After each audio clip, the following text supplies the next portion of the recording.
this most thought-provoking webinar on challenges to the Indian Republic.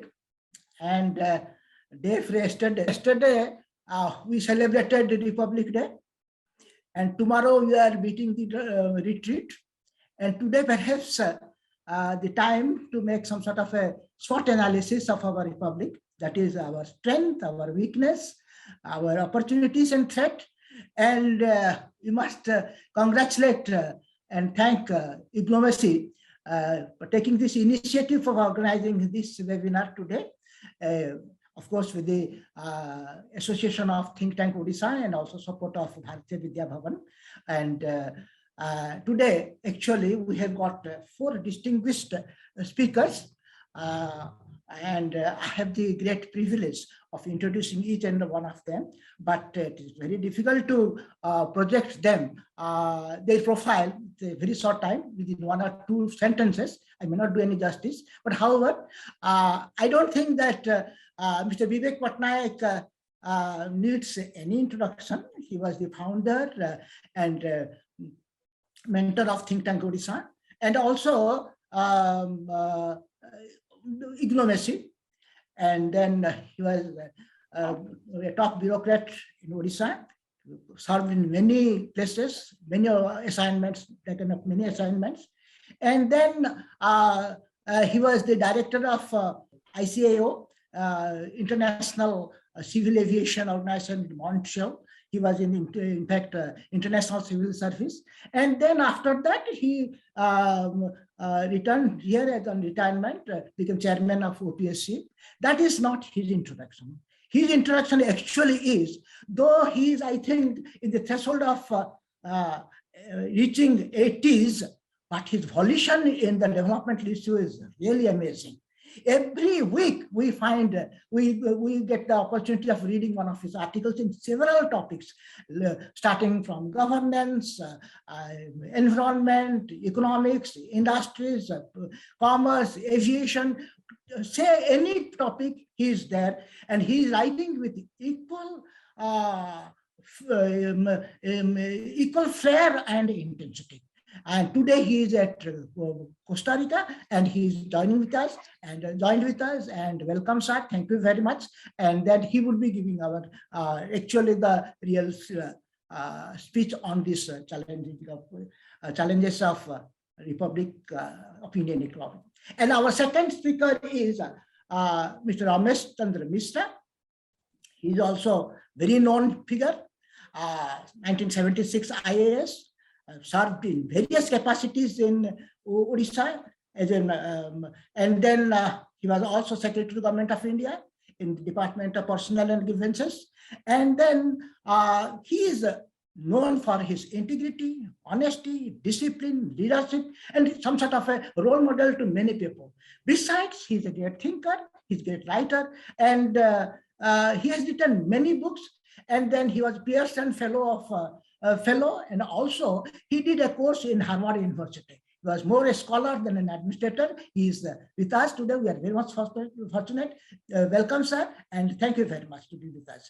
And then we have got 2 distinguished army personnel, rather General J.K. Mahanti. He was the product of our Sainik School, Bhubaneswar, joined in Dogra Regiment in 1969, and then reached at the Lieutenant General rank. And then he was associated in the anti-insurgency and anti-terrorist activities as a commanding officer in Kashmir Valley, in Rajasthan, even in the Siachen environment, he worked there. And he also witnessed 1971 war and also Kargil war. And in recognition to his contribution to the in this field of army, and he was awarded PVSM, that is Parama Visishtam Seva Medal, UYSM, Uttama Juddha Seva Medal, SM Seva Medal, VSM Visishta Seva Medal. Presently, he is chairman Bharatiya Vidya Bhavan, sir, welcome, and he will be giving his concluding remarks today. Thank you very much, sir. And also a special thanks for you for giving the technical support for this organization, and you are continuing this think tank and Bharatiya Vidya Bhavan more or less two sides of the same coin type. We are working like this. And then last but not the least, Brigadier L.C. Patnaik. He is the president of IGNOU now, and then he had actively involved in many theaters of war operations, and he was also the advisor, the defense advisor in the Middle East peacekeeping force, and he had a very distinguished career in the army, and then he was also president of SSB, Service Selection Board, and then after retirement he is now he was sometime Chairman Public Service Commission. Now he is a professor. He is a doctorate, of course. He did his doctorate in the army operations, and now he is the IIT professor at the IIT in Bhubaneswar. Sir, welcome, sir. And then I request you to preside over this webinar today. He will conduct the programs now. And then before I hand over the floor to Brigadier Patnaik, may I just request everybody to switch off the mic. And of course, video is optional. And then there will be half an hour. Vivek Patnaik ji will speak. And then, of course, I think Ramesh Mishra ji may take 15 minutes. I think it was his preference. And then there will be, and before that, presidential address, of course, there will be there. And then there will be 15 to 20 minutes floor participation. But during the floor participation, kindly put your questions or views through the chat box, and Brigadier Patnaik will read those questions and views, and again share with the others, and there will be some interaction. And then, of course, concluding remark will be of General J.K. Mohanty, sorry. And then with this, I should not stand between you and the dignitaries here. Thank you very much, and welcome again. Thank you, sir. Thank you very much. Firstly, good evening, good morning. Welcome to everybody on the first webinar in the year 2022. So I will wish and extend a very, very happy new year to all of you, and also a 73rd Happy Republic Day to all of you. I must take the privilege of extending my thanks to the think tank who has been very kind enough to support us in this program, and also Bharatiya Vidya Bhavan, who has given us the technical platform and also the support to start this particular webinar. Now, the issue is that when we thought of this particular topic per se, I felt that there can't be a better topic on the Republic Day when we are celebrating the Republic Day. We already celebrated to basically see the challenges that are confronting the Indian Republic. Though we are a very old civilization of more than 5,000 years old, but we are a very, very young republic. So we have solicited the experts' views, and I'm sure we will draw a lot of questions at the end as to how exactly to face the challenges of the young republic per se. Having said this, ladies and gentlemen, let me just tell you that as we celebrate the 73rd Republic Day, we must ask ourselves, have we as Indians been brave enough and wise enough to grasp the opportunity of Indian freedom and of becoming a democratic republic? And of course, accept the challenges of the future. An honest answer to this particular question clearly shows that our performance so far has been mixed. Just as you should be proud of our achievements, we should also not be shy of our failures. Our greatest achievement was that we achieved a relatively peaceful and non-violent freedom.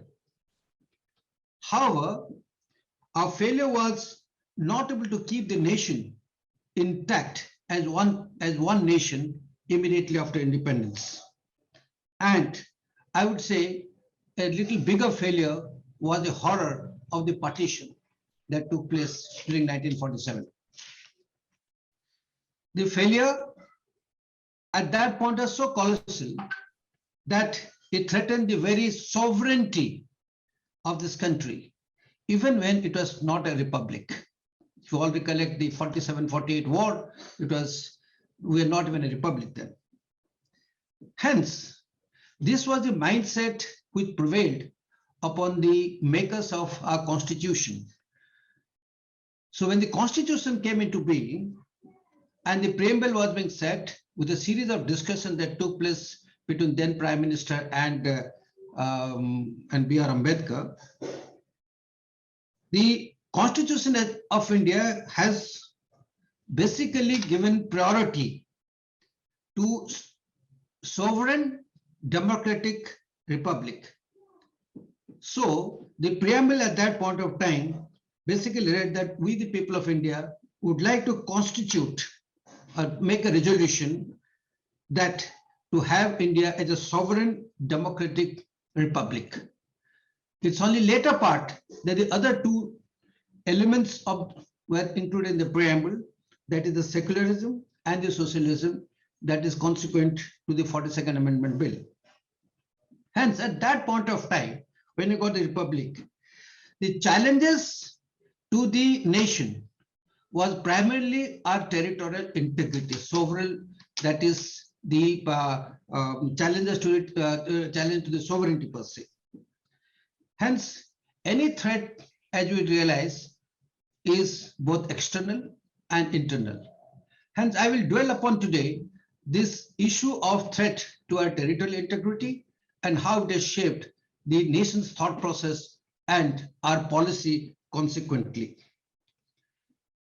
On the external front, in order to protect our territorial integrity and the sovereignty, mind you, the nation has fought 4 wars in a span of 50 years. If you take from 49, when you became a republic, till 99, till the Kargil War, in a span of 50 years, we fought 5 wars to be precise, 4 wars with Pakistan and 1 war with China. That is to say that we fought 1 war every 10 years. No other nation in the 20th century has fought so many wars in such a short span of time and with such small interval per se. Hence, it was a very big challenge as far as the young republic is concerned. Internal rebellion also started the moment we became a republic. If you all recollect, 10 years after we became a republic, somewhere in the late 50s, the insurgency started in the Northeast. And the insurgency has been prolonging till now, culminating into terrorism in J&K and large amount of internal disorders that is taking place in the rest of the India. As on today, when we recollect our internal challenges to our sovereignty, we still have a very unstable Jammu and Kashmir, we have an unstable Northeast, and we have large pockets of India, especially almost nearly 127 districts still affected by Maoism and insurgency. So it is no ordinary threat that in last 73 years, we have faced 5 wars and nearly almost about 1/3 or 1/4 of our district. 1/3 was sometime back. Now it's 1/4 of the districts which are declared disturbed and on the threat of terrorism and Maoism. So it's a very big very big challenge if you see. Now, how do we actually address these particular issues? Because territorial integrity is paramount. Without that, we'll not be able to have the right amount of development. To me, integration of the population, especially in the J&K, and now that we know that the Article 370 has been abrogated, there are conflicting views on this particular issue. But we need to integrate the population of Jammu and Kashmir into the mainstream as quickly as possible. Number two, as far as North is concerned, we have two hotspots, that is Manipur and Nagaland.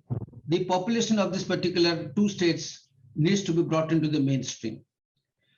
Although development has been one of the biggest agenda, but I think development itself is not meeting the requirement as far as the integration is concerned.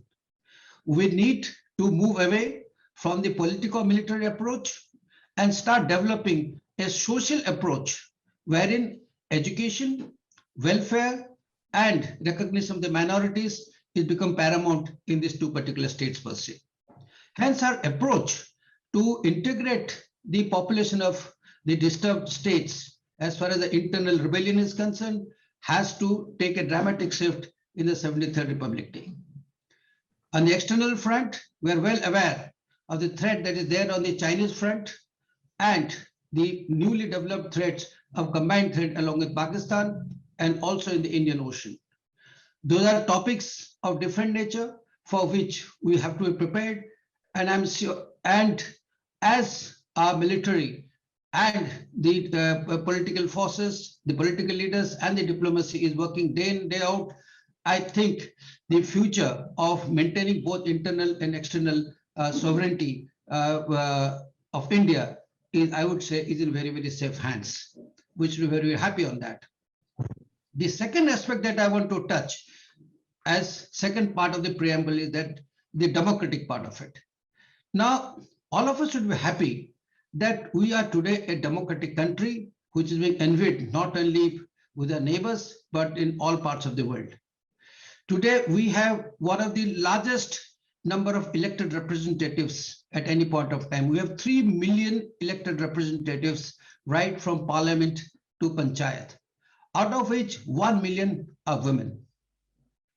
While we can be happy at the statistics of the numbers that you have, that is such a large number, but does the Republic, the people of India, when you talk of Republic per se, it is basically the part of the people. Are the people really very happy on this particular issue of democracy? How much are they able to gain out of this huge democratic political architecture that we have created? To me, on this Republic Day, there are two challenges which primarily face the democratic architecture of this particular country. First is that there's a lack of trust. There's a lack of trust in a large section of our elected representatives. And number two challenge is the common man's frustration. The common man's frustration at the governance. So there are two basic challenges we're facing as a democratic country in the 73rd year of Republic. Now, we need to address these democratic challenges on the Republic primarily through a radical election reform, which is on the process. We need to bring out a system of transparent funding of the political parties. And third, most important is that we need to carry out reforms to increase cooperation quotient and reduce the confrontation quotient.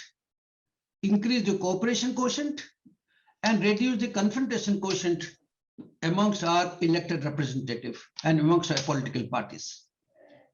I think that is very seriously lacking amongst our elected representatives, and we all have a right to expect that they have to function in a very cooperative in order to strengthen the federalism of this particular country. Having said this, I think these two primary challenges which continues to remain with us, that is the sovereignty and the democratic, which has been enshrined in our preamble per se, needs to be addressed in the manner that I just mentioned. There are only few recommendations that I just told you. With this, the challenges obviously are very, very large if you have to discuss, because the principles of the republic as has been defined, right from justice to equality to fraternity, are very many. As we proceed along, I'm sure the speakers that we have today will be able to enlighten you further on the issues of the challenges to the republic. I will end my inaugural talk with having said this, and I'm sure the speaker who is following me, Mr. Vivek Patnaik, who has got wide experience in the field of polity, administration, and governance, will be able to enlighten us as to what are the challenges as far as the republic is concerned. I request Mr. Vivek Patnaik to kindly take on. Thank you.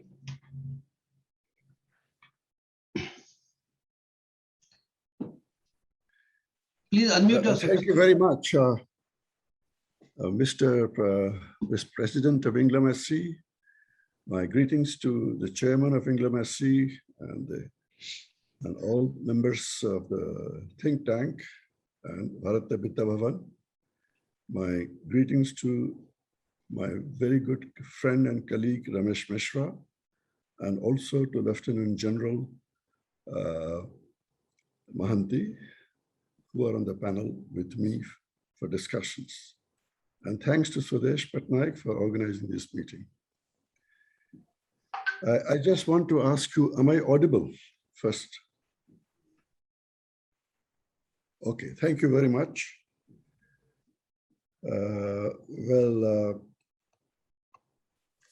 We have just celebrated the Republic Day 2 days ago. Now we are in the 75th year of India's independence. Very rightly, INGLAMSC think tank, with assistance of Bharatiya Vidya Bhavan, identified the most relevant and hot, I will say burning topic, challenges to the Indian Republic for deliberation. Perhaps it is most appropriate time to exchange views what challenges confront us as a nation, free of bias, prejudice, and emotion. The views will be not necessarily the same, they'll be different.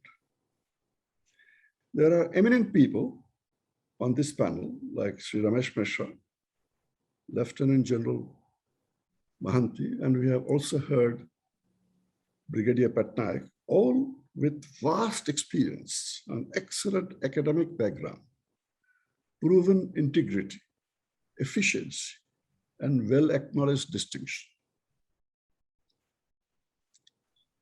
Well, we expect them to throw light on the subject. There are other senior citizens who are also present. They will also participate in the discussion. I have been chosen to speak for the longest period, maybe because of my age. Other co-panelists are much younger than I. Born after independence of the country. In this audience, there are people like Mr. Abusai Beuria, Ambassador Abusai Beuria, Dr. Priyamvada Hejmari. They were born before the independence, but we have a large number of people here who were born after the independence. Having seen the birth of independence of India, remembering the closing days of the World War II, there were blackouts in Cuttack, attack on fishing boats by the Japanese fighter planes, in the Bay of Bengal on a Chinese fishing vehicles near Kendrapada. My father actually treated the injured Chinese sailors during that period. And having seen the bombing of the Berhampur area when a military plane was passing by Berhampur and a Japanese plane bombed, the bomb fell actually across the quarters where the civil surgeon was staying. I didn't see the bombing because I was not that time, but I saw at a very young age the marks of the bombing. Experiencing the trauma of the assassination of the father of the nation. Following the events of Indo-Pak War of 1947-48, about which Brigadier Patnaik mentioned, observing the mergers of princely states under the great stalwart Sardar Patel, the Iron Man of India, like Bismarck of Germany. I must also remind that merger of state was not so simple. You know the position of Kashmir and Jammu and Kashmir, Hyderabad, and Junagadh. What is more interesting, that even a princely like Jaipur, under a young prince, wanted to join Pakistan. And he was a Hindu prince. And then Travancore Cochin sent his emissary to United Nations to remain as an independent country. Mayurvanj did not join for almost 1 year.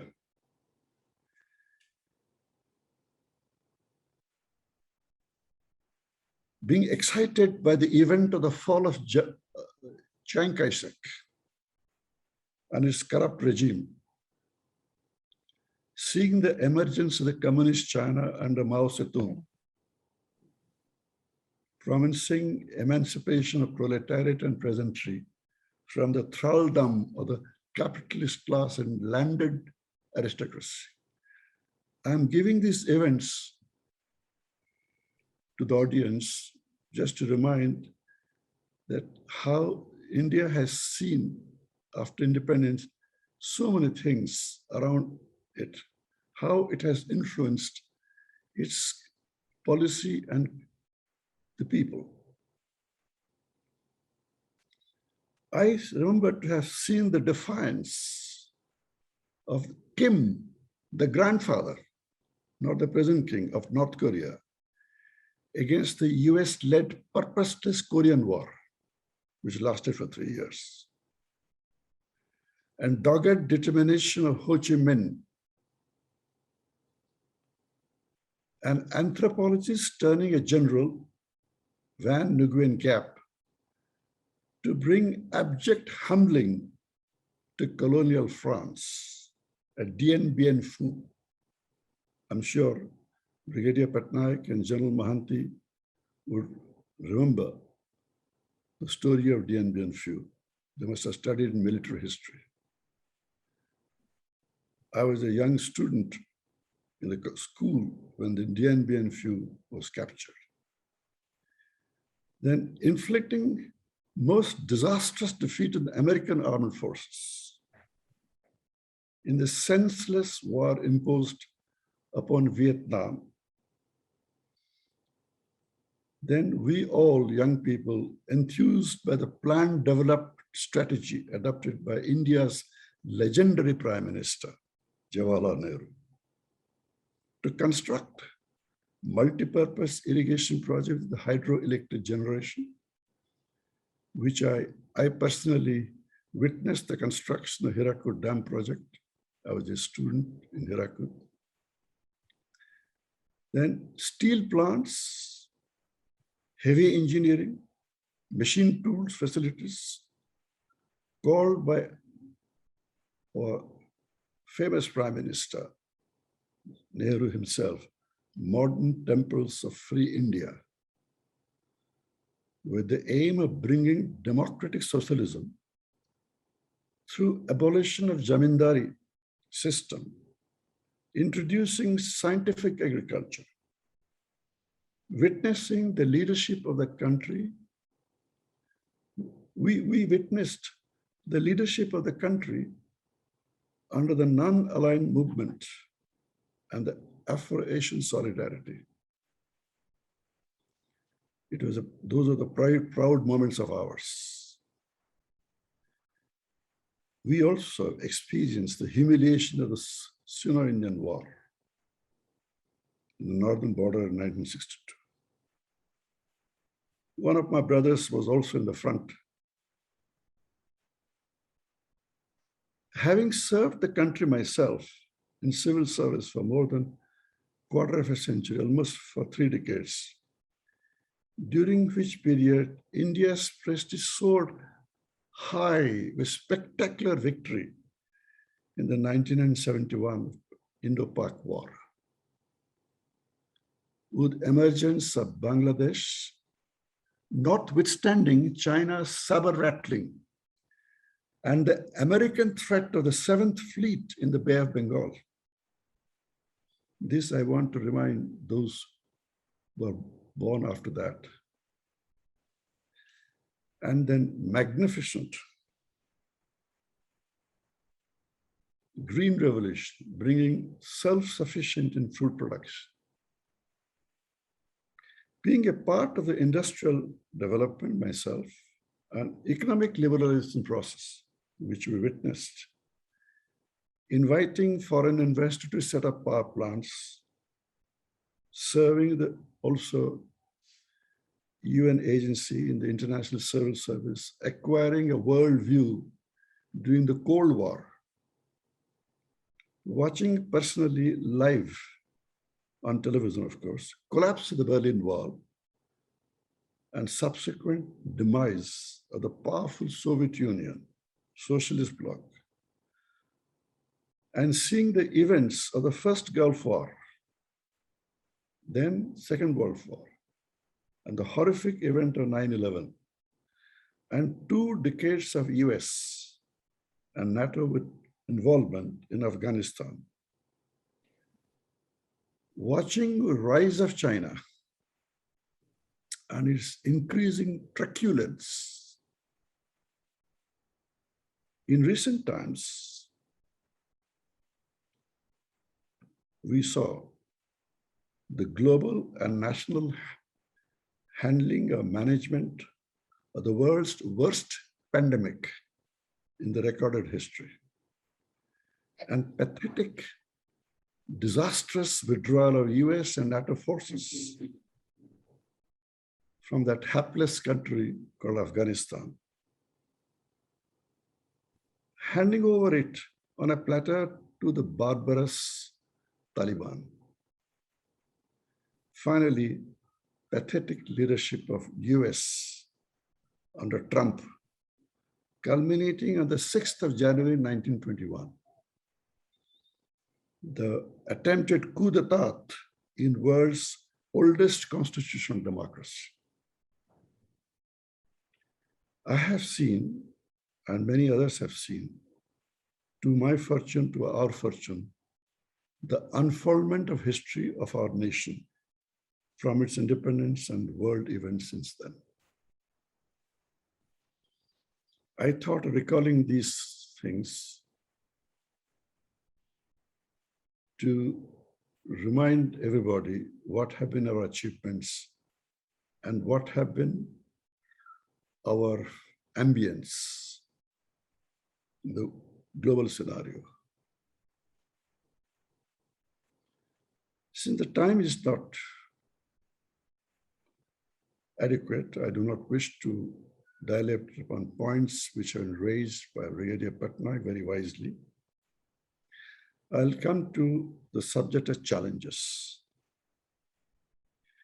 Based on my experience and my understanding, at the present moment, I will identify 4 challenges.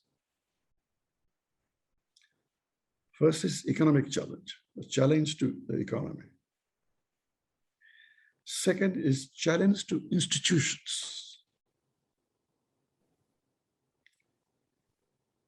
Then challenge to diverse society of the Indian nation. Then, of course, security challenge, both within and from outside, about which Brigadier Patnaik has adequately covered.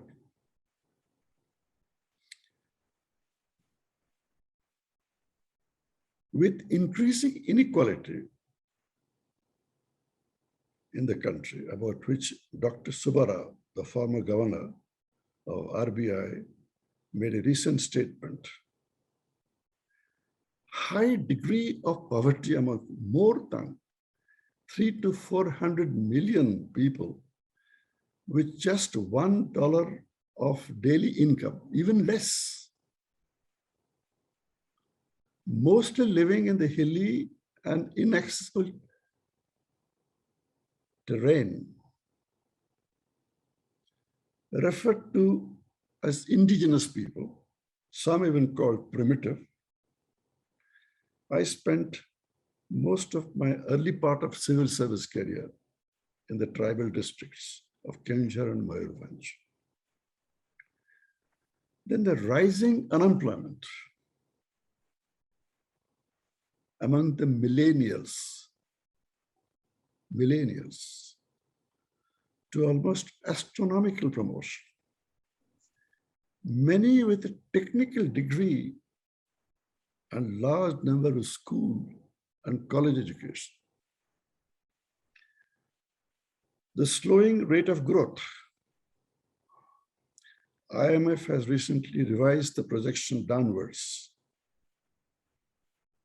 and there is undoubtedly low level of consumption, particularly after pandemic. Raghunath Rajan, former governor of Reserve of India, has warned that we should not be overexcited by growth. The growth is K growth, K-type growth, concentration of wealth in certain area, and there is no consumption ability in vast area. And no sparkle in the much publicized Make in India program, which reflects poor private investment, both domestic and foreign. There is, of course, public investment going on. And yawning gap between inflow and outflow in the budget. Even Professor Panagaria, the former vice chairman, Niti Aayog, says so. Heavy dependence on import, notwithstanding the call for Atmanirbhar Bharat. In spite of our hostility towards China, the India-China trade level is very high. Well, so much depends on oil sector. The economy as a whole being rated just above junk level by rating agencies of the world. Just to identify a few indicators are the causes of concern. The Himalayan magnitude, I would say. Ascribing pandemic to the cause of poor economic health and gaining comfort because of the vibrating stock market is nothing but reflection of an ostrich outlook. How many people invest in stock market? India's global ambition can never be achieved without a robust economy. What is most disconcerting is rising dissatisfaction among the youth, poor, and marginalized, both in the rural and urban India. Wealth is no evil. but its distribution is divine. Monopoly of state is not the answer. Private sector is equally relevant and important. When and where public sector exists, it must be truly autonomous. Where private sector operates, it must be under regulation, but not subjected to political extraction. Challenges to institutions after challenges to economy include institutions which are constitutional institutions, legal, customary, and traditional. Legislature meant to make laws after deliberations and debates, and to scrutinize the budget presented by the executive government have become the places of disruptions and frequent unruly scenes, leading to pandemonium, with laws being passed by voice vote, ordinance becoming normal feature of governance, some controversial bills being colorably certified as money bills to avoid scrutiny of the upper house. These reflect poorly on the functioning of the legislatures. Institution of judiciary, whether at apex, higher or lower level, is meant to give justice, and particularly speedy justice. Mammoth pending of cases, crippling the judicial system and administration of justice is a cause of concern. Justice delayed is justice denied, says the ancient dictum. Judiciary is expected to be fearless, independent when it comes to rights, life, personal liberty, and freedom as understood under the Universal Declaration of Human Rights, Constitution, laws, especially rights of minorities in a diverse Indian society. Why should there be any hesitation to call a spade a spade? In a federal democracy, judiciary plays a pivotal role in maintaining balance between the states and the center. Special status to different states in the Constitution for historical reason meet the aspirations of local people in their traditions and culture, need protection from apex court to prevent a majoritarian upsurge of emotions to interfere for homogenizing. India is a diverse country. Judiciary consisting of both bar and the bench must introspect.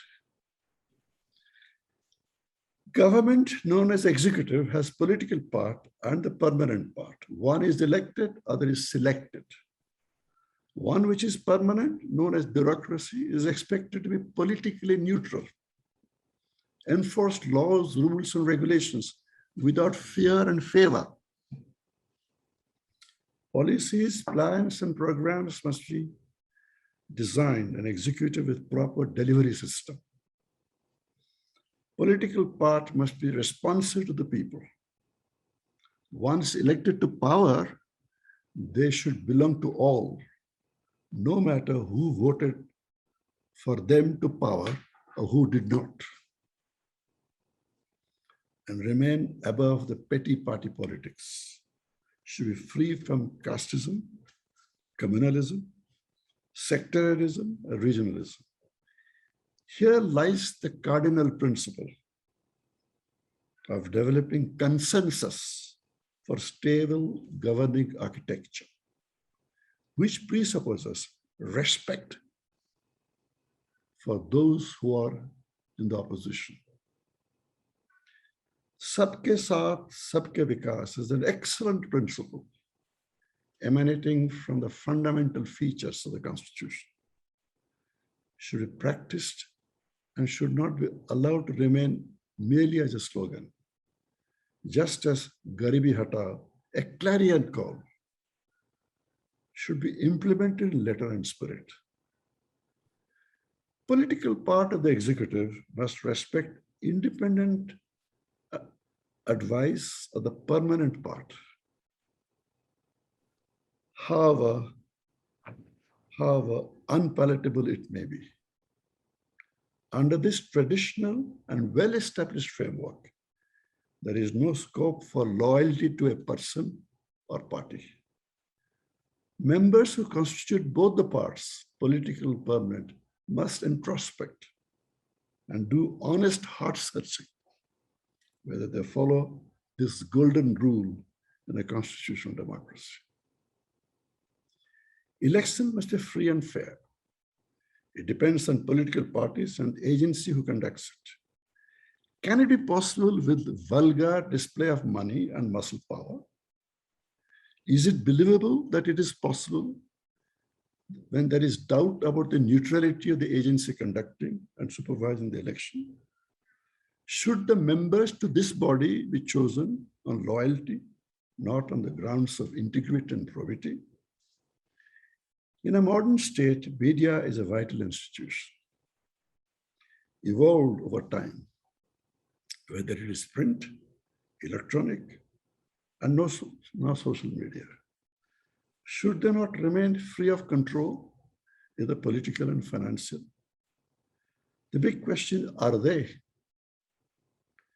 In the 21st century, civil society, whether regional, like Kalinga International, Sambhav, Mamata, CYST, or even think tanks, national or international, like Oxfam, Transparency International, Doctors Without Borders, etc., provides a necessary check on functioning of constitutional and legal machinery, also give guidance and support to the state, government, and society.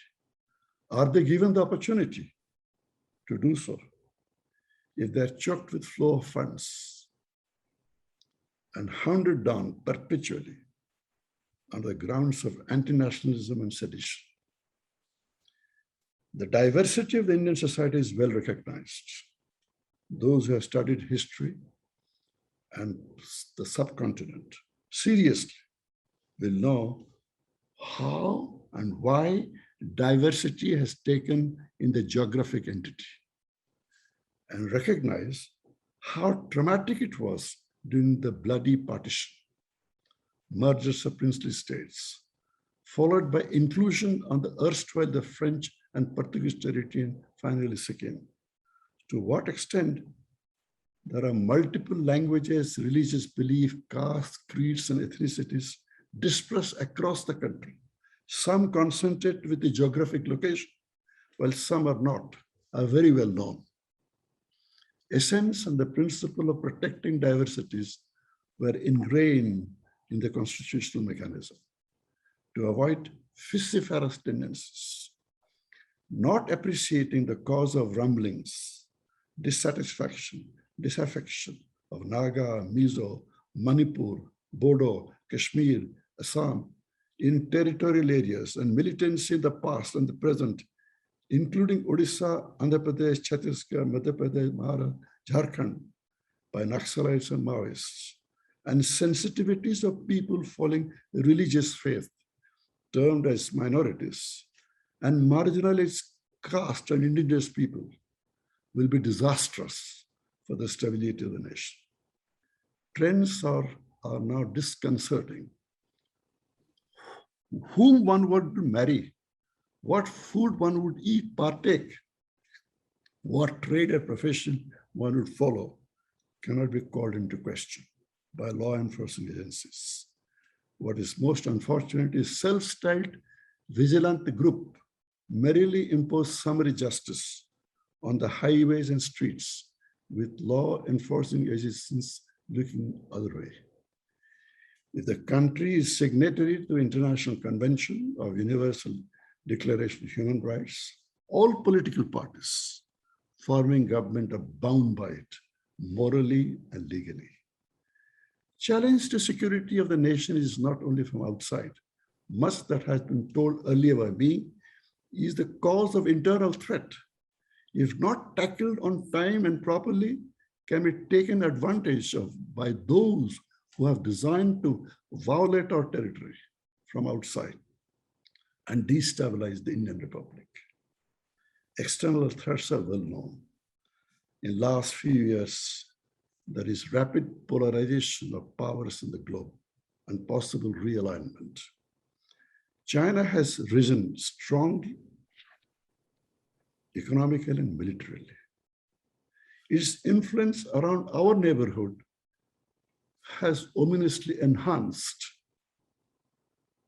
Unstable situation in South China Sea, Taiwan, Hong Kong, Xinjiang, unpredictability of Kyiv, North Korea, tension around Senkaku Island between Japan and China can be the flashpoints of conflagration, and what impact it would have on India's security with perpetually hostile Pakistan, not friendly led Afghanistan, and growing tension in Ukraine, and tension in northern burden from China, with heavy concentration of Russian troops across the Ukraine border. Actually, they are all unpredictable. India must remember, Russia is our old friend. We should not be easily carried away by Quad. Expect undue support from AUKUS. In this context, I would request the members of this audience to read an article published in Political and Business Daily on the 28th of January, written by Major General Atanu Patnaik in Odia. I think General Mahanti and Brigadier Patnaik, or even Ramesh Mishra must be knowing him. He must be reading his article. It's worth reading. I have written and spoken on these issues in recent past, which I can share with Think Tank and Inglamasi and Bharatiya Vidya Bhavan. Challenges which the Indian Republic face need wisdom, not demagogy, comprehension of reality and not self-delusion. Thank you very much for giving me this opportunity to speak for such a long time. Thank you very much.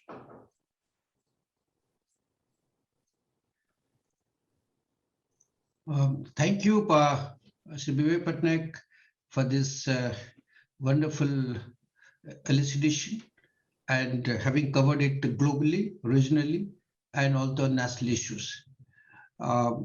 May I now request Sri Ramesh Mishra to kindly give his talk.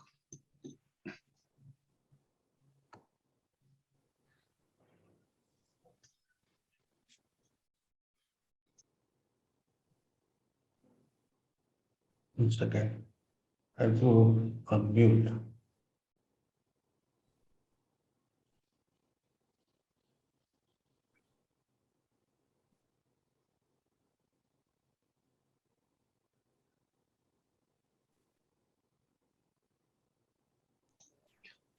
Again, unmute kar diyantu. Now, no, again, unmute. Kindly unmute yourself. Yes, yes. Now unmute. Is it okay? Yeah, it's okay. Yeah. It is okay. Yes, yes. We can all hear you. Respected Mr. Chairman and Sri Vivek Patnaik, the main speaker of this discourse, and ladies and gentlemen, a very good evening to all of you and a very good morning to Sri Vivek Patnaik.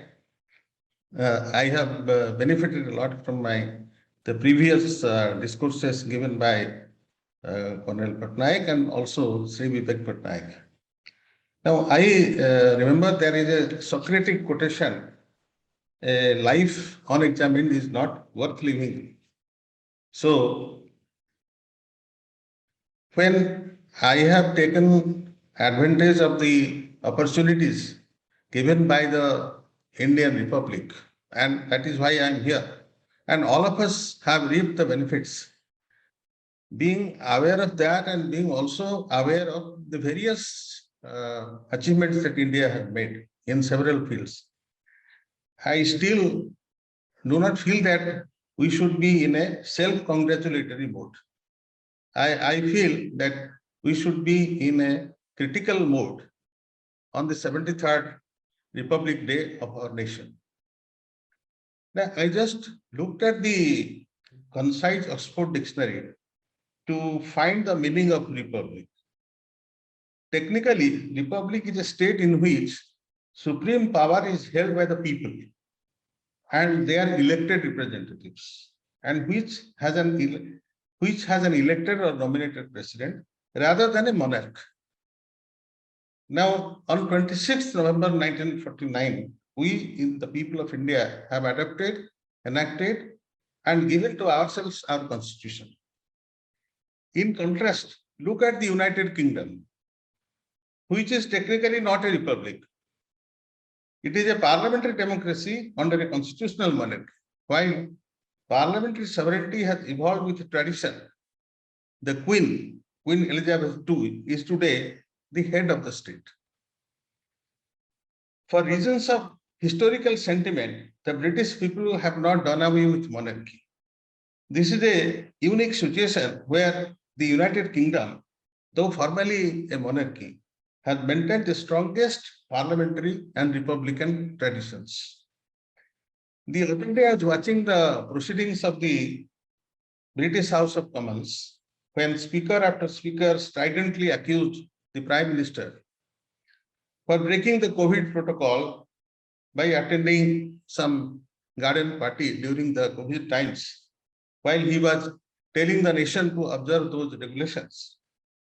And as they went on speaking very passionately, the Prime Minister was looking sheepish and he was being practically pilloried.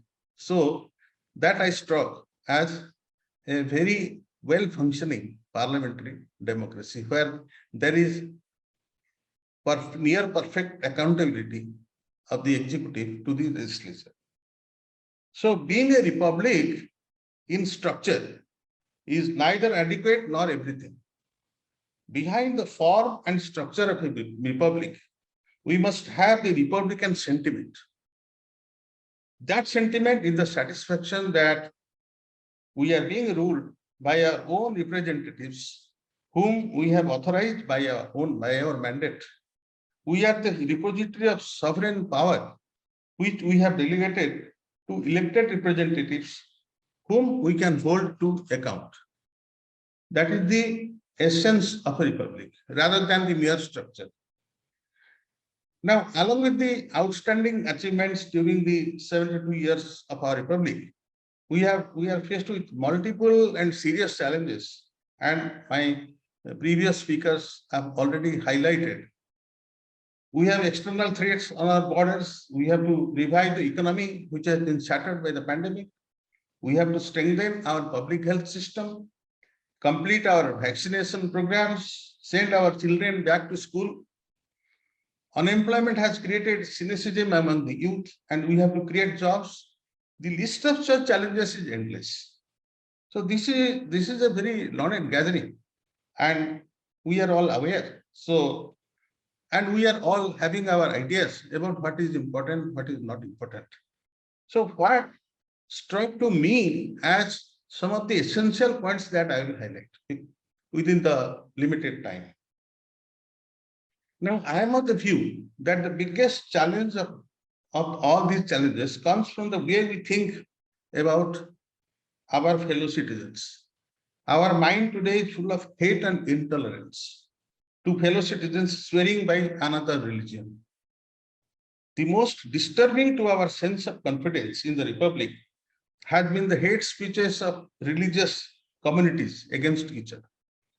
The shortfall in our economic growth in one quarter can be, let us say, made up in the next. But the poison of hate that pours through these speeches may become the most dangerous threat to our republic and to our civilization. Political parties, because of their myopic vote bank politics, may close their eyes. But unless there is united resolve of all political parties and of all citizens to eliminate this threat. The Republic will be under grave threat over the next few years. Religion is an extremely emotive force, but it is a double-edged scimitar. It unifies people and also divides people sharply. It builds and destroys. The Republic must strongly stand up against this insidious hate culture. I'm in the habit of reading sometimes the works of Swami Vivekananda, which Mr. Vivek Patnaik has also been reading for a long time. The way he has exposed the philosophy of our main religion, that the Hindu religion. And in one of his discourses, he has said that religion has to be kept in its proper place. Now, I try to dissect this particular line. What is the proper place of religion? Since in our country, we are taking religion to all kinds of places, except where the religion should be, I think this is going to be one of the biggest challenges to the integrity of the Republic. I will mention another serious challenge, and I am partial to this issue because I have been a career civil servant.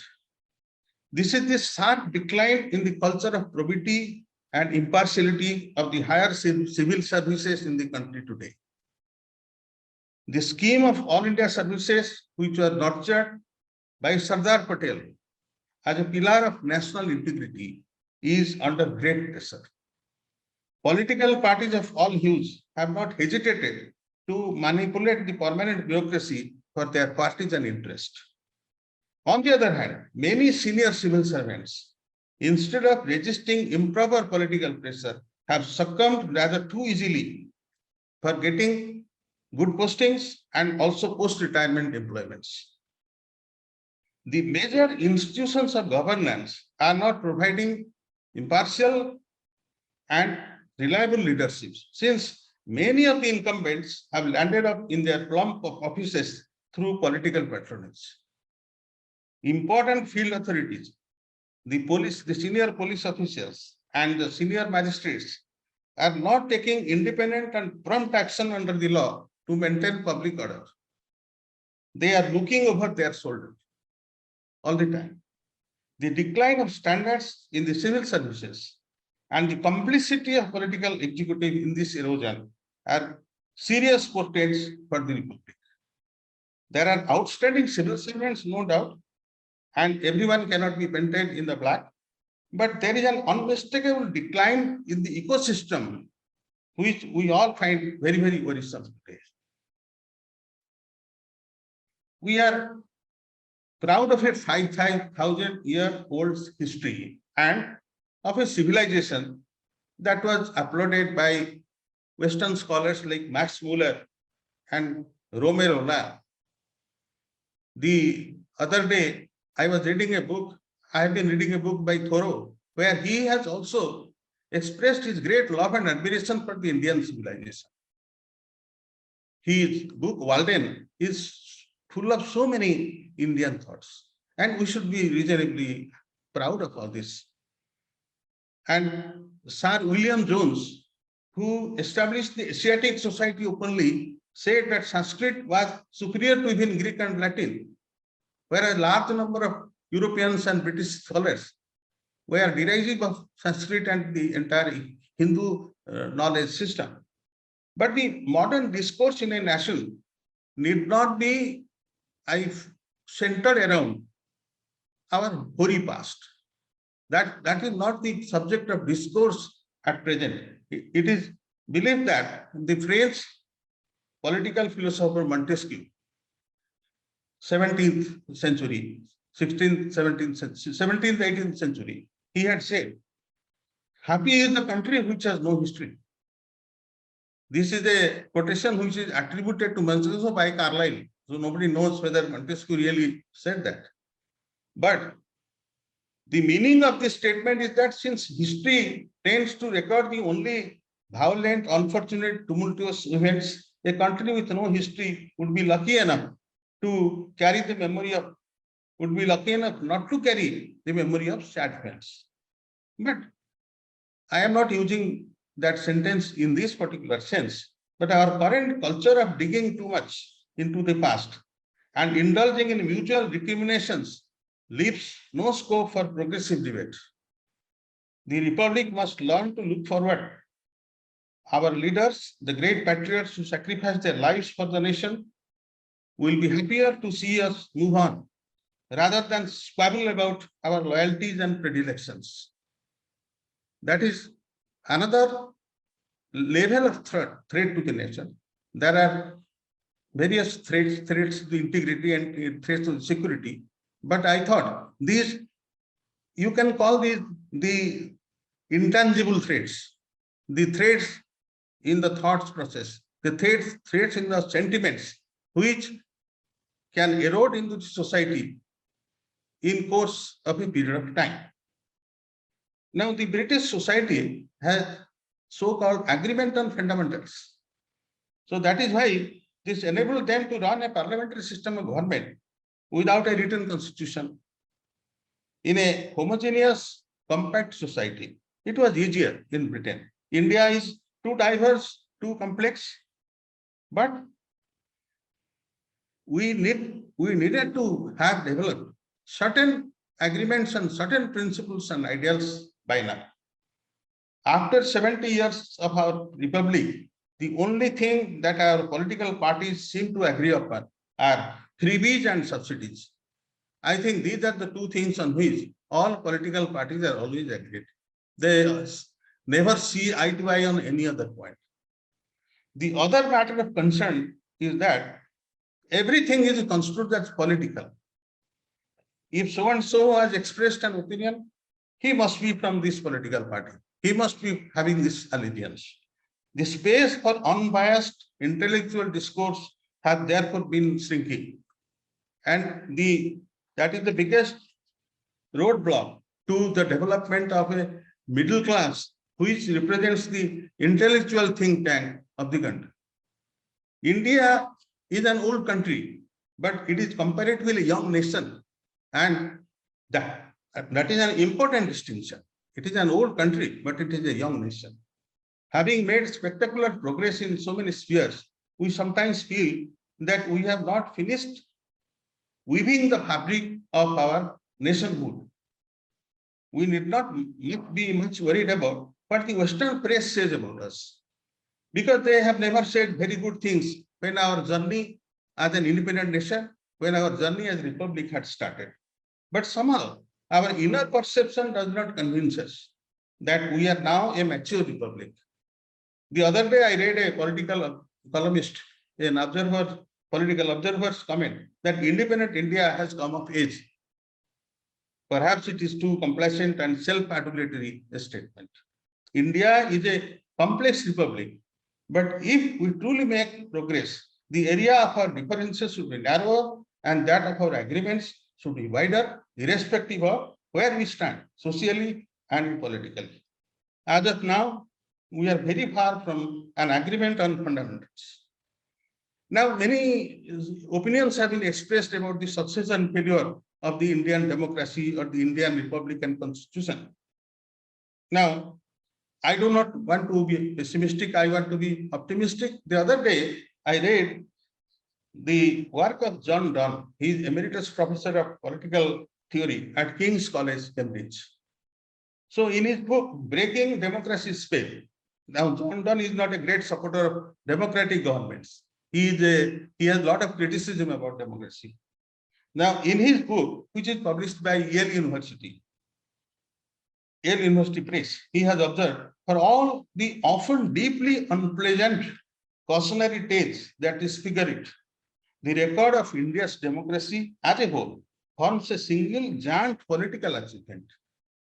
These are fine words of praise, which must give us a good feeling as a nation, but it cannot lull us into complacency. We have a long road to travel in order to ensure that our next generation continues to enjoy the fruits of a republic that we have enjoyed, that was made from the blood and sweat of our ancestors. So to repeat an old adage, eternal vigilance is the price of liberty. Now, one last comment only, that what is the meaning of a republic for an ordinary Indian living in a village today? Now, we are a small minority of intellectuals, middle class, but the republic is not meant for only this minority. People who read books, people who debate, who discuss, and who are adequately taken care of by the state or the economy. I am taken care of by the state because I get a pension, because everyone does not get a pension in this country. Now, today in the local television, I saw that in a village called Turka, in Ranjigad block of Kalahandi district in Odisha, no one has received the vaccine, even one vaccine dose. And when the media people had gone to that village, the villagers have said that for the last 100 years, no vaccination or immunization has taken place in this village. This name of this village is Turka. So I asked myself this question: what republic means? What the republic means to those people who are legitimately very much equally empowered members, should be equally empowered members of the republic. Therefore, I would not like to congratulate myself. While we understand that we have done such a lot of things, maybe we would have done better. But considering India's problems and size, we have done reasonably well. But to protect the future generations, we have to work harder, and we have to protect the values of the republic more passionately than before. Thank you very much for listening to me.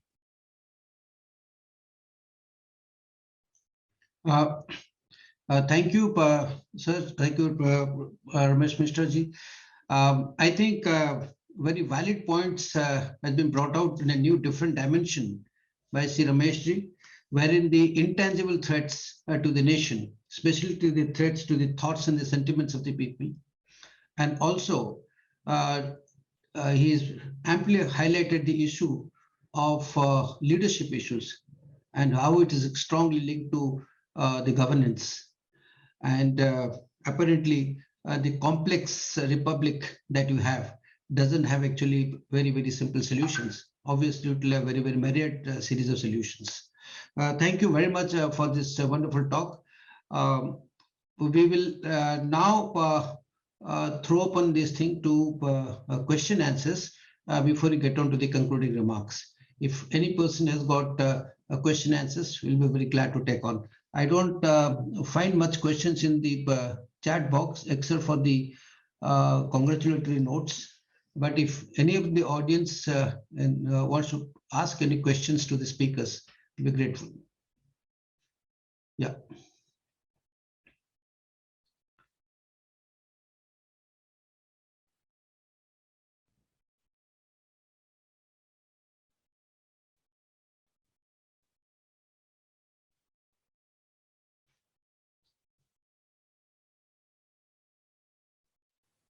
I don't see anybody raising hands. General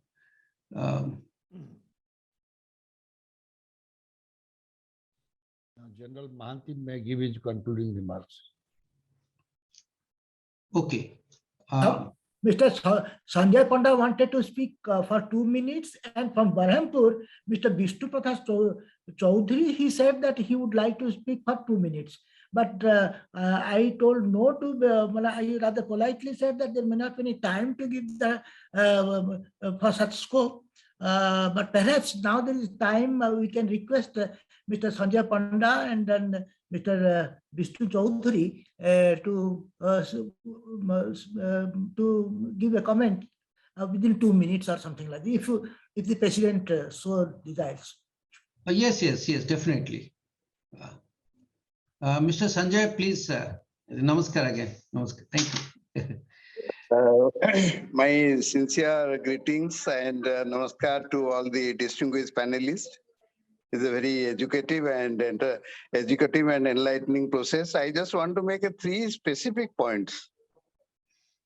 The first point is that we must all understand that there is no free lunch. Each one of us must work and work very hard before asking for something from the country.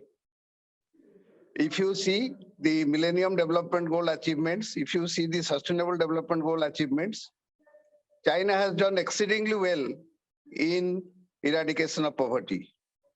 There are many bad things, many things about China, but one point is common is that they have done well, and we must understand what is to be done. My second point is that those of us, the so-called intelligentsia, I'm afraid that the problem is with hypocrisy. Everybody wants there should be a law which will apply to everybody, but not to myself. That is being extremely self-centered. You see, I'm not generalizing. There are many noble exceptions, but the percentage of exception is low. I only wish that this exception percentage should be high. And we must, all of us take oath by constitution. Let us ask ourselves, have we done justice to it? And my third point is what Mr. Patnaik also mentioned. Civil society has a big role to play. You see, every country has their own journey. Every country has their own thing. It would be difficult to compare one country with another. While I feel proud what India has achieved, I also feel concerned that the so-called the first term of equality and justice, there's a lot to be achieved. Thank you for giving me the opportunity. Thank you. Thank you for, I think, 3 wonderful points that you mentioned. That's very, very, very relevant. Mr. Vishnu Charan Chaudhary wanted to speak. Mr. Vishnu? Well, I don't find him on the air. Anybody else who wants to make a point, not a question? It will be really, because this is such a general issue. I'm sure everybody must be concerned on these issues. Any person who wants to contribute.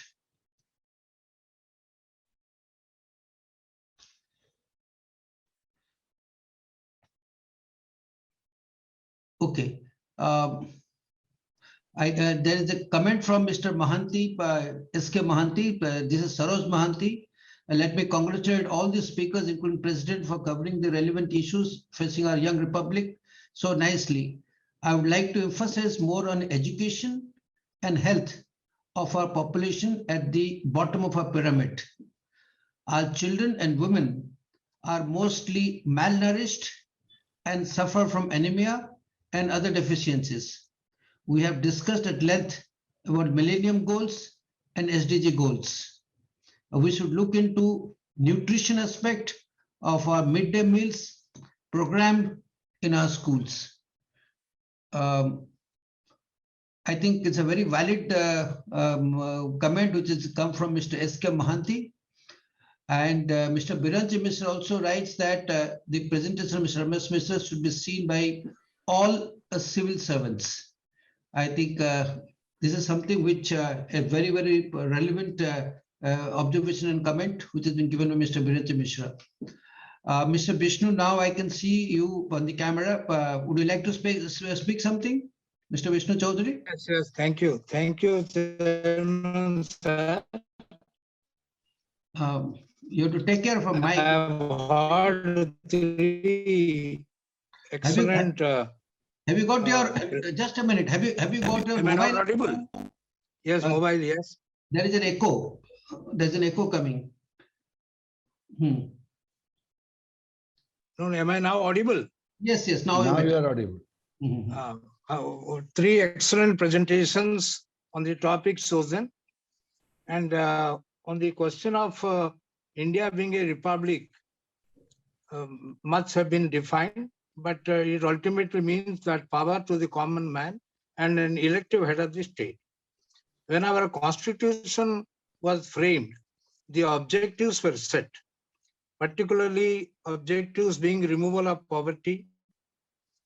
Secondly, as Pandit Jawaharlal Nehru said, the greatest ambition of the greatest person of our era, that is Mahatma Gandhi, was to wipe out every tear from every eye. It may not be possible, but our work will continue. Thirdly, the Constitution also talks about that there should not be any discrimination. Fourthly, we are to create a society free from exploitation.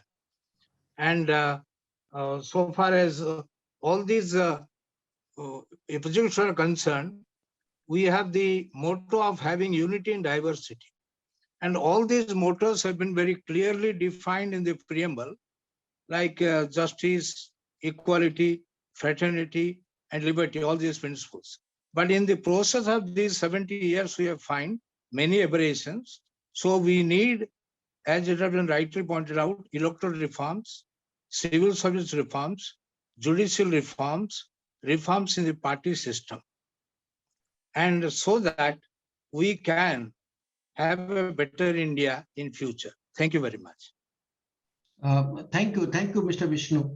Thank you very much. Any other participant wants to contribute?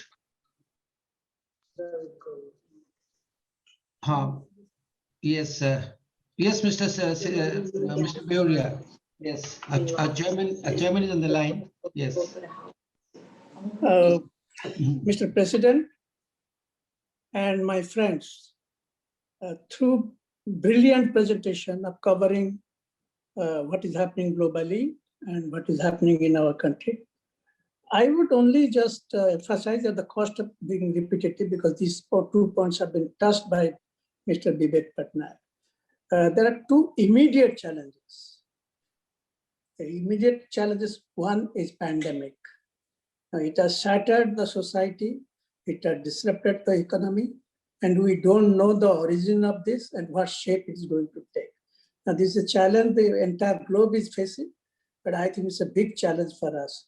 And some attention should be paid by people and by the government how to meet this challenge. The number two challenge is security. Now, as you know, we had some problem last year with the Chinese, and that problem is yet to be resolved. Though by propaganda, people are now complacently thinking that it has been resolved. Actually, it has not been resolved. It's the same status quo position, except that negotiation is taking place between at the army level. Why this is important, this security? It's not only North. In our Western front also, there are problems. Not because it is a new problem. There was a problem since independence. But with the change in the regime in Afghanistan, it has taken a new dimension. So these are the two challenges which I think now the government should concentrate and should see how quickly we can resolve this to our interest. The third problem, which I think has been also told earlier, the third problem is with all our economic growth and spectacular growth for some time also, we had a phenomenon which is very bad according to me. That is the widening inequality between the rich and the poor. A very small percentage of people are accumulated wealth, and the vast majority of the population is now deprived from the benefit of that economic development. So there is now have and have nots. In fact, sometimes I feel that we are going like many Latin American countries, where very small percentage of people are very rich and the rest of the people are, very poor, which is very vulnerable. Any republic of our size with our diversity is very dangerous. I think these are the 2-3 challenges, immediate challenges, which should be taken care of. The other challenges, I think all the learned speakers have already touched upon. I don't want to touch. Thank you very much. Thank you, sir, very much for this wonderful point that you mentioned. Now I'll request General J.K. Mohanty to kindly give us the closing address. Kindly unmute yourselves. I have given a query. Please Sorry, read. I couldn't. In the chat box, you please read. I mentioned Patra. Okay. Okay, Jalmandi, just 1 minute. There's a query from this thing. There's a question from Mr. Bibek Patnaik. How is Atmanirbhar Bharat different from Make in India? So Bibek Patnaik, this question is for you. It says, how is Atmanirbhar Bharat different from Make in India? Would like to clarify? Yes. Well, those who had uh, mentioned about Atmanirbhar Bharat and Make in India program are the best people to give clarification. But nevertheless, Atmanirbhar Bharat is nothing new. It's self-reliant economy. And Make in India obviously means produce everything in India. How it is possible, how it is not possible, what are the limitations.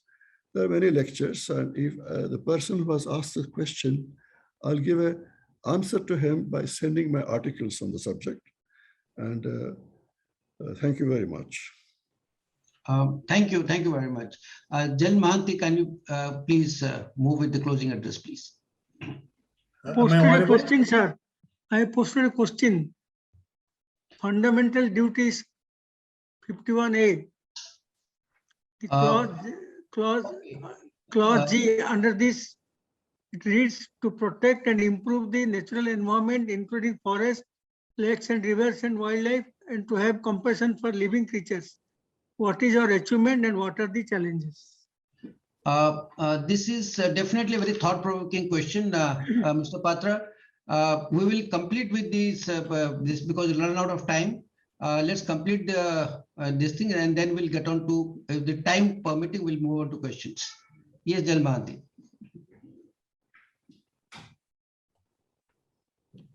Good evening, everybody. I hope I'm audible enough. Yes, yes. In fact, after the two most learned speakers having touched on all the problems that our republic is now facing, I hardly find anything to be covered at this juncture. Notwithstanding, the topic is such, when we list out our problems, Mr. Vivek Patnaik listed out only 4 fields, starting with economy, the first, and security and self-governance, security and diverse society being the other 2. We can list out any number of issues on which we shall find problems. And at the end of the day, it is only going to make us more sad and pessimistic. Notwithstanding, by no means I am suggesting that we brush all these problems under carpet. No way. We have Everest-like problems heaped in front, on our sides, and at our back. The kaleidoscopic view of the history of our young nation from 47 till date, which Mr. Patnaik brought out, was indeed very recapitulating, sir. Thank you very much for it. And Mr. Ramesh Mishra spoke from his heart, and it really touched some of my sensitive nerves. Notwithstanding, I'll not hesitate to speak what I exactly feel, that we are facing the problems. I, as an individual, see it. And mostly it is the pangs of democracy, as I call it. We got the democracy, and the democracy we have got, the democracy we deserved. And the democracy has got its pluses and minuses. Today, as we see, the negatives have overtaken the positives to a large extent. I'll just count 1 or 2 issues.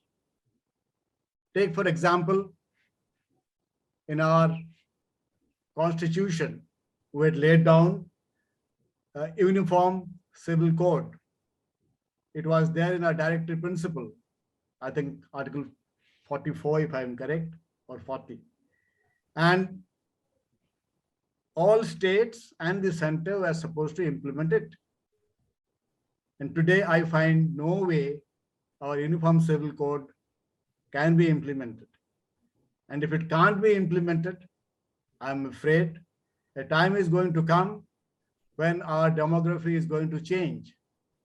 And once our demography changes, we are going to face, at least if not this generation, my grandchild is certainly going to face the problems. That's number one. Similarly, in our democracy, to take a hard decision is indeed very difficult.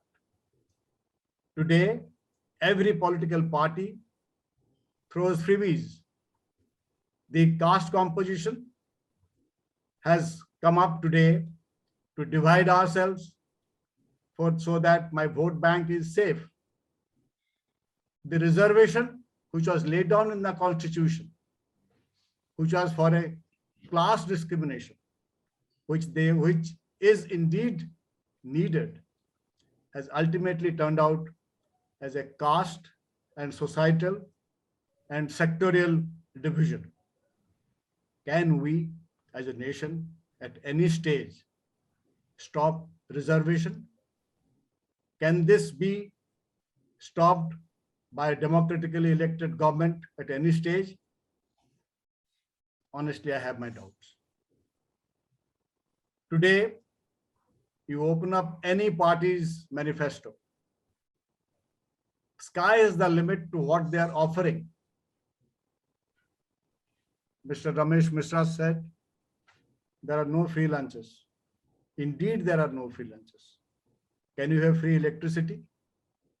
Can you have free water? Everything is being offered today free. The clarion call by our the first Prime Minister and subsequently those in chair, Garibi Hatao. Today, 30% are below the poverty line. Today, the police reform, which is an urgent need. Can any government reform it? If that is not reformed today in our society, our women, our children, the way they are treated, it is just pathetic. They open up a paper and you see every day the amount of torture that our young children and women undergo, and the law and order situation in our streets in Bhubaneswar, because no police is capable of controlling it. There are no reforms. It cannot be implemented because there is no political will. And I feel the pangs of democracy ensures that this will is delayed for eternity, I feel. Next is our judiciary. Exactly same situation there. Imagine the law enacted to get the Supreme Court judges selected by a committee. And our judiciary had the wisdom to say that, no, the old system must continue and we did not have a committee selecting the judges. Do you think it is correct? So these pangs, I feel, are the baggages of democracy that we have to carry. And honestly, believe me, I don't find any way out. If we change our party system, to get Article 370 removed, we had to wait for good 71 years, 72 years of our independence.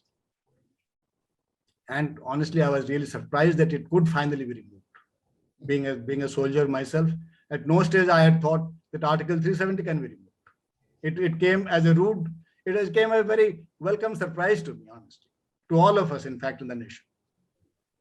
But can we think on some day we will be able to remove these, the basic things which I feel. And of course, if you list out, there are n number of problems. And I'm not going to dilate on that more. As I see the watch, it is already 2034. And with that, I will thank everybody for giving me this opportunity to express my views. Thank you very much indeed. Thank you. Namaskar. Thank you very much for this wonderful summing up. And I think the audience have carried home a large amount of valid points. And I'm sure there'll be a lot of questions which remain unanswered in the minds of the people. We will have a system by which your doubts, questions, if any, can be posted to us, and we will try to answer them, try to address them in the correct manner, so that your concerns are particularly addressed. So that is one thing which will endeavor try to resolve the issues of the people, of the audience, the participants who have serious questions to themselves. With this, because we have a lot to discuss, obviously we have discussed a large amount of issues, and I will end today's talk today by now requesting Mr. Swades to kindly give the vote of thanks. I am doing a proxy job. The vote of thanks was supposed to be proposed by Professor Jugal Mishra, but his throat is infected. He is not able to talk properly. So I'm doing this proxy job actually. And that gives me an opportunity to thank you once again, our President Diplomacy, for starting the deliberations, setting the tone of the discussion very nicely, and also taking all initiative of organizing this program. Thank you, Diplomacy. Thank you, Brigadier Patnaik sir. Thank you very much. And then I must thank two of the brilliant speakers, Vivek Patnaik sir and Ramesh Mishra sir. While they were speaking, I felt like somebody is whispering in my ears, why 2 + 2 is why 4? Something like that, very original, very much thought-provoking questions and issues. They have many thanks for making such thought-provoking speech. And then concluding remark, also no way less, it was so nice. And I think it was really icing on the cake. Very nice. And then, of course, as Saroj Mohanty sir has told, that people from other side of the globe, those who have come, actually they are in the sub-zero state. But in spite of that, they are in a very such early hours. Particularly, I think Saroj Mohanty and Abosaraberia sir, they are from, I think, New Jersey or New York areas.